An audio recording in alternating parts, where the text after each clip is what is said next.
If you heard footsteps echoing down an empty hallway at 3 in the morning, would you dare look back? Imagine being alone in an abandoned hospital, where the silence is so heavy you can hear your own racing heart, when suddenly a door creaks in the distance. You freeze. You know there shouldn't be anyone there but you. But then comes that unmistakable sound. Slow, deliberate footsteps approaching down the dark corridor. What would you do? Have you ever experienced this? Perhaps not physically, but something inside you recognizes this primal terror. This feeling that there are places where the past simply refuses to die. Welcome to Ontario, a province known to many for its stunning landscapes, vibrant cities, and the iconic Niagara Falls. But beneath this modern facade lies a dark layer of history that few dare to explore.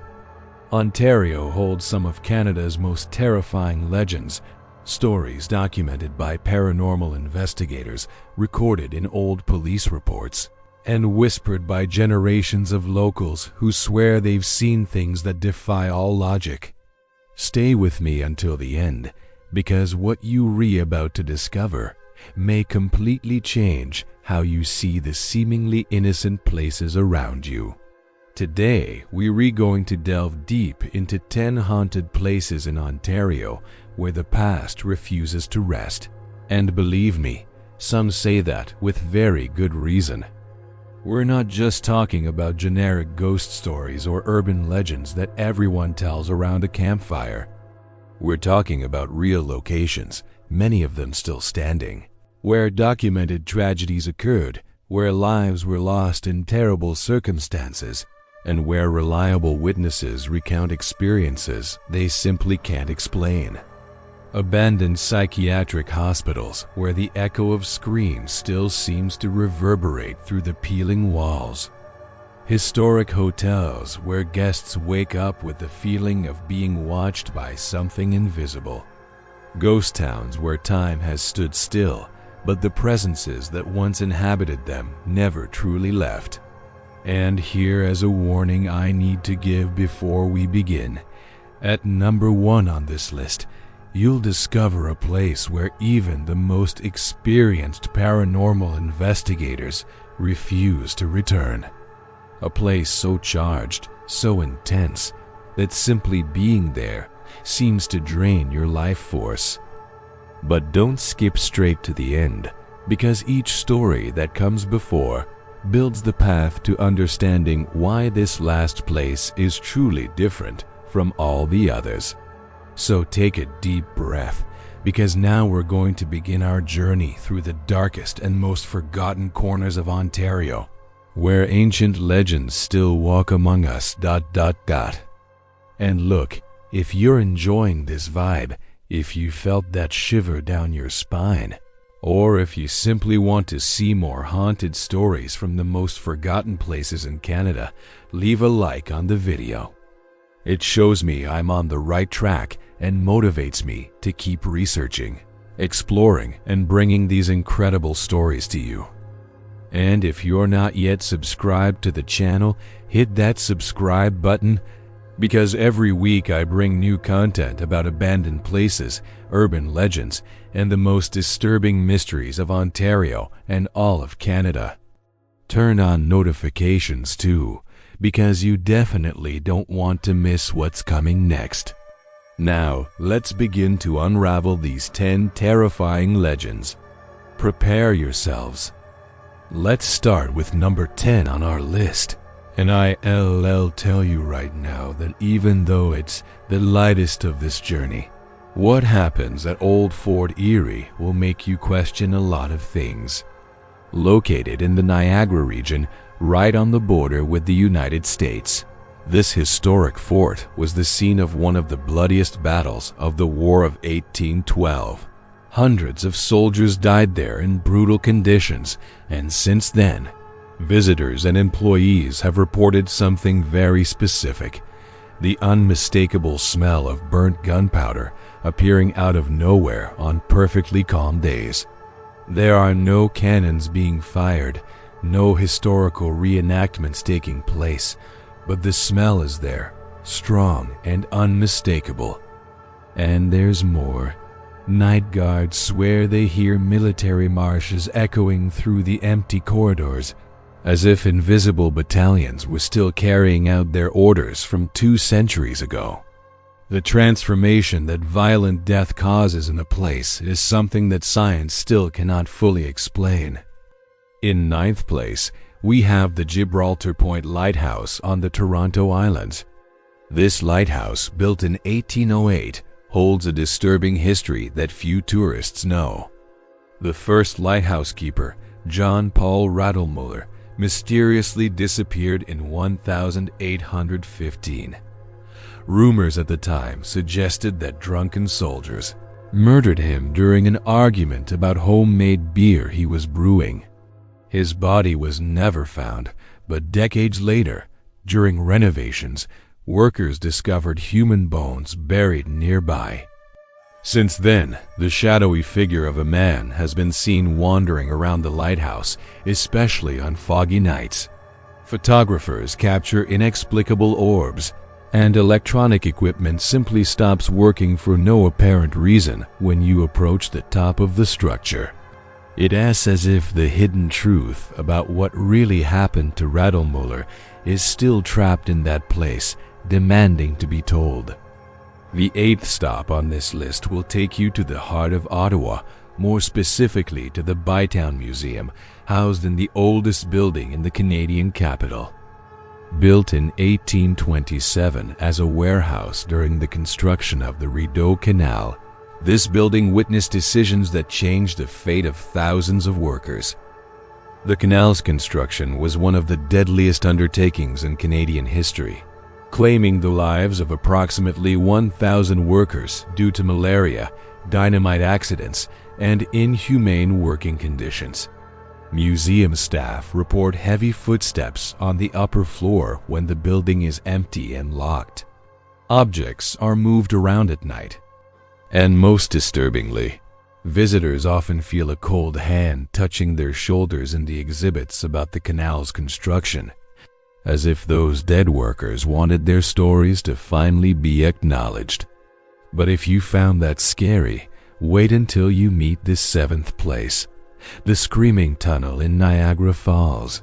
This underground limestone passage, built in the early 20th century to allow farmers to transport water under the railroad, carries a legend that makes you avoid walking there alone. It is said that a young woman fled a burning house nearby, her body already engulfed in flames. Desperate, she ran into the tunnel hoping the moisture would extinguish the fire, but it didn't work. She burned alive inside, and her screams echoed off the stone walls. Today, they say that if you light a match inside the tunnel at midnight, an impossible gust of wind extinguishes the flame, and you hear a heart-wrenching female scream. Urban explorers who have tested this swear it works, and many run away before even finishing the experiment. The psychological impact of dying in such a terrifying way leaves marks that transcend time. In 6th place, we arrive at the Fairmont Royal York Hotel in downtown Toronto. Luxury, elegance, and history since 1929, but few guests know that the 8th floor holds dark secrets. For years, staff avoided certain rooms because guests complained of invisible presences sitting on the edge of the bed in the early hours of the morning. One of the most documented stories involves a man in a vintage suit seen wandering the corridors of the 8th floor, always disappearing before anyone can speak to him. Investigations revealed that a guest committed suicide on that floor decades ago, and since then, the paranormal occurrences have never stopped. Bathrobes swing on their own on hangers, televisions switch to channels of pure static at 3 in the morning, and some guests wake up with the terrifying sensation of being unable to move, as if something is trapping them in bed. Now let's step things up because from fifth place onward, the stories take on much deeper layers. Fifth place is Old Doane Jail in Toronto, one of Canada's most infamous prisons. Operating from 1864 to 1977, this place witnessed public hangings, prisoner suicides, and inhumane conditions that broke the minds of anyone confined there. Now part of Bridgepoint Health, staff working in the former sections report experiences that make them question their own sanity. Nurses hear cell doors banging loudly at night, even knowing that those sections have been sealed for decades. A security guard swore he saw the silhouette of a hanged man dangling in the stairwell, exactly where executions took place. And there's a detail few know. Prisoners used to scratch desperate messages on their cell walls. Some of these messages are still visible, and those who read them report an overwhelming sense of despair that seems to transfer directly to their soul. One visitor described it as absorbing decades of suffering into a single moment. The emotional journey of being in that place changes you in some fundamental way. The fourth entry takes us to a disturbing revelation about a seemingly innocent place, Casa Loma in Toronto.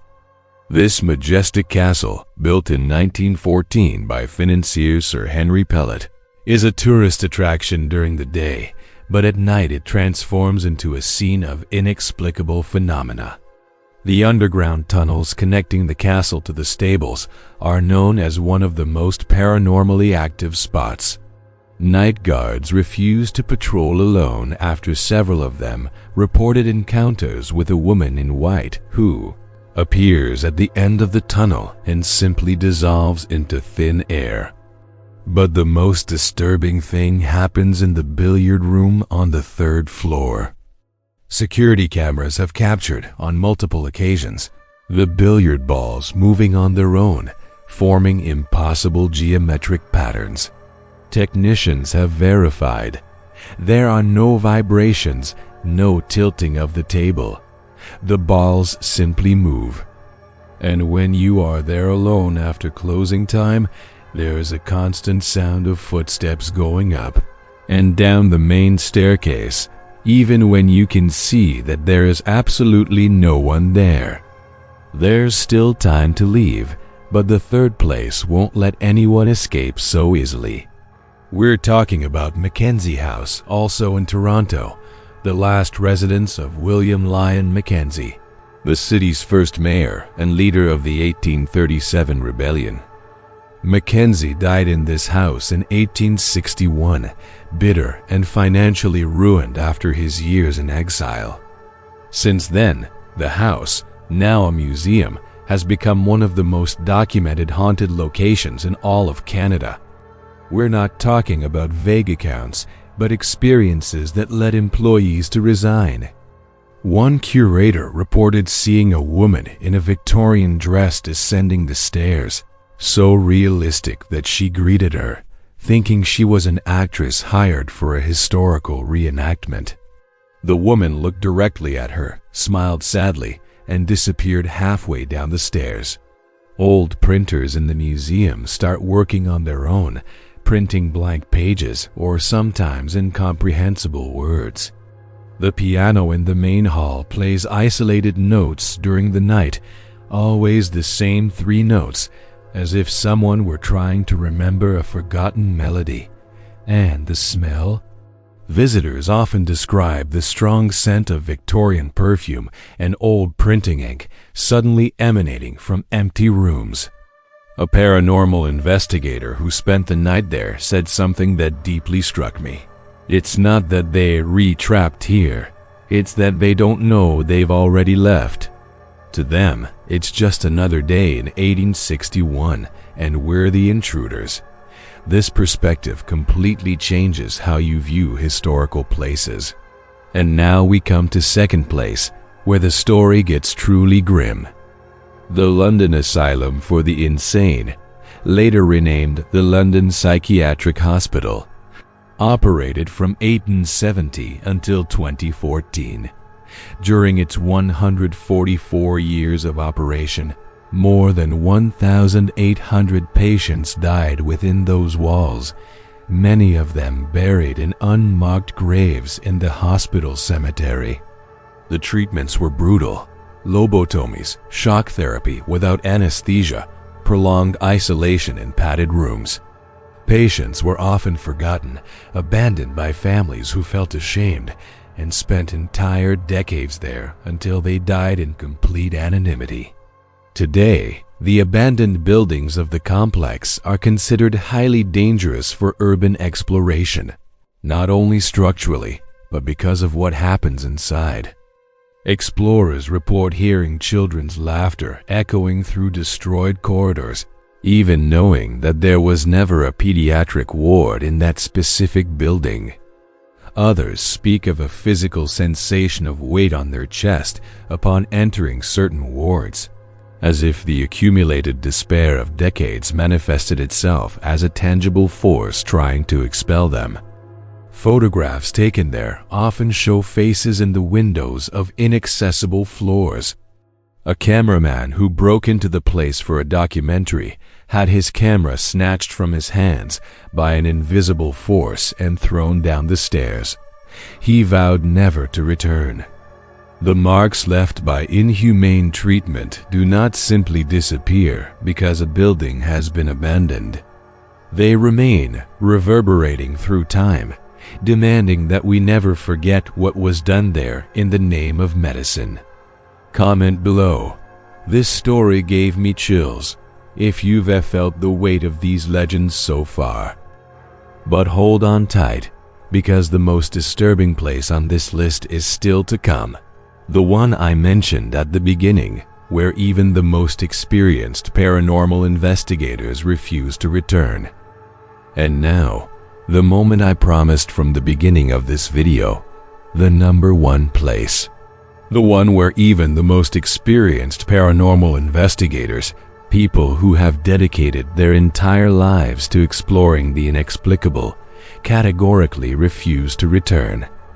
We're talking about Murphy's Point Provincial Park, more specifically the ruins of the old Silver Queen mica mine and the ghost town of Llewellyn, located near Perth, Ontario. The history of this place is so dark that it has been virtually erased from official records. Between 1900 and 1906, this area was a vibrant mining community with over 50 families. But it wasn't just mica that was extracted from these mines. Workers began to die in alarming numbers, not from mining accidents, but from something no one could explain at the time. Vague medical records mention unexplained fever, sudden dementia, and death from extreme exhaustion. Children disappeared into the surrounding forests and were never found. In less than 6 years, the entire community was hastily abandoned, leaving everything behind: tools, furniture, even family photographs on the walls. But here is the part that will send chills down your spine. Modern geological investigations have discovered that the mines were dug directly through an ancient indigenous cemetery, dating back centuries before European colonization. The miners literally destroyed sacred tombs without even realizing what they were doing, desecrating remains and funerary artifacts that were considered protected by powerful spiritual forces. Elders of the local indigenous communities always knew that this area was forbidden, a place where the boundaries between the world of the living and the dead were dangerously thin. Today, the remaining ruins are absolutely terrifying. Visitors report a physical sensation of being watched by multiple presences at once, coming from all directions. Cameras and phones lose all battery power in minutes, even when fully charged. People describe a pressure in their chest so intense that it becomes difficult to breathe, as if the very air were laden with something dense and suffocating. And the sounds? Witnesses swear they hear mining tools hitting the rocks, voices whispering in languages they can't identify, and most disturbingly, the cries of children echoing through the forest, always receding when you try to approach. A group of paranormal investigators spent only an hour at the location in 2019 before abandoning their equipment altogether and fleeing. The group's leader, a man with over 20 years of experience in haunted locations around the world, said something that haunts me to this day. "It's not a ghost. It's not ghosts. It's something much older and much angrier. That place doesn't want you there, and it has ways of making you understand that. I've never been so scared in my life. I'm never going back." The team lost over 3 hours of recordings that simply vanished from the memory cards, as if something had deliberately erased the evidence. Provincial park authorities don't speak openly about it, but discreetly discourage visitors from exploring the ruins. Signs indicating dangerous area have been strategically placed, and patrols are more frequent in that specific region of the park. Employees who have worked there for decades admit, in private conversations, that something is deeply wrong with that place. Some flatly refuse to patrol alone near the ruins, especially after nightfall. And perhaps the most disturbing detail of all, trees don't grow normally near the mine entrances. They bend, twist at impossible angles, as if trying to push themselves away from something subterranean. Botanists can't explain this phenomenon. The soil has all the necessary nutrients. There's no detectable chemical contamination, but the vegetation there simply behaves unnaturally.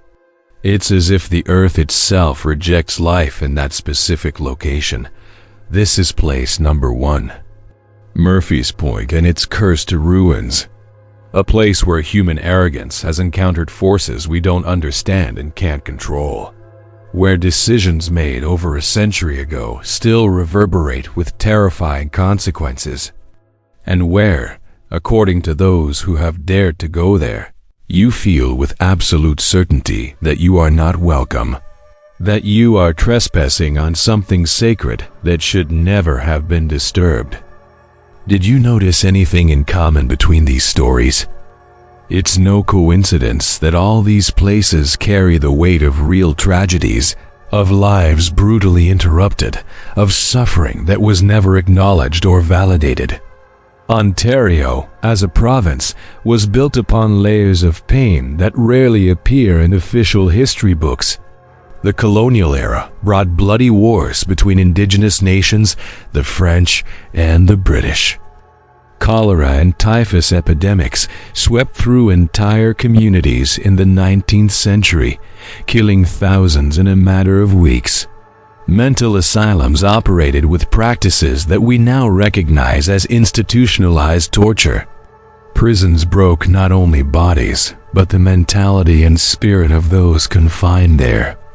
And all of this was swept under the rug of official history, as if not talking about the atrocities would make them disappear.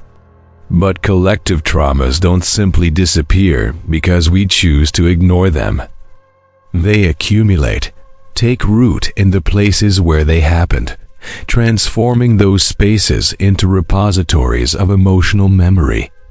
Behind every legend we explore today, there are real people who suffered, who died without dignity, whose stories were never told. Perhaps these manifestations are the only way they have to shout, "I existed, I mattered, don't forget me." But the burning question is it just legend, or is there something more happening in these places? Right, I believe, if you feel there's a hidden truth behind these stories. Let me show you something that goes beyond stories and legends. Serious paranormal investigators, those with scientific equipment and rigorous methodology, have documented phenomena in these places that simply defy conventional explanation. Paranormal Studies and Inquiry Canada, one of the most respected organizations in the country, conducted extensive investigations at Old Doane Jail and McKenzie House, They captured EVPs. Those electronic voice recordings where you literally hear voices answering questions. Investigators asking completely empty rooms. One of the most disturbing recordings from Doane Jail shows an investigator asking, "Is there anyone here who wants to communicate?" And the clear answer, in a hoarse male voice, "Let me out." Chilling, but verified by multiple audio technicians as genuine, with no digital manipulation. Photographs also reveal things that your eyes didn't capture at the moment the picture was taken. At Gibraltar Point Lighthouse, dozens of visitors captured the same anomaly. A dark, human-shaped figure near the base of the tower, always at the same angle, always in the same location. Thermal cameras record abrupt temperature drops of up to 15 degrees in specific areas of these locations, without any physical source to explain the change. This happens repeatedly at the same points, as if there were pockets of cold energy permanently installed there. The impact of these discoveries on the scientific community was initially one of skepticism, as expected, but some researchers began to consider theories about residual electromagnetic fields and environmental memory. Concepts that are at the heart of quantum physics and suggest that traumatic events can literally leave energetic imprints on the environment. So that's it. These 10 legends we explored today remind us that Ontario is built upon layers and layers of history, some carefully preserved in museums, others deliberately forgotten because they are too inconvenient for the official narrative, and still others that simply refuse to disappear no matter how much time passes. Each of these places carries the weight of decisions made by real people, of lives abruptly interrupted, of suffering that was never fully acknowledged or validated.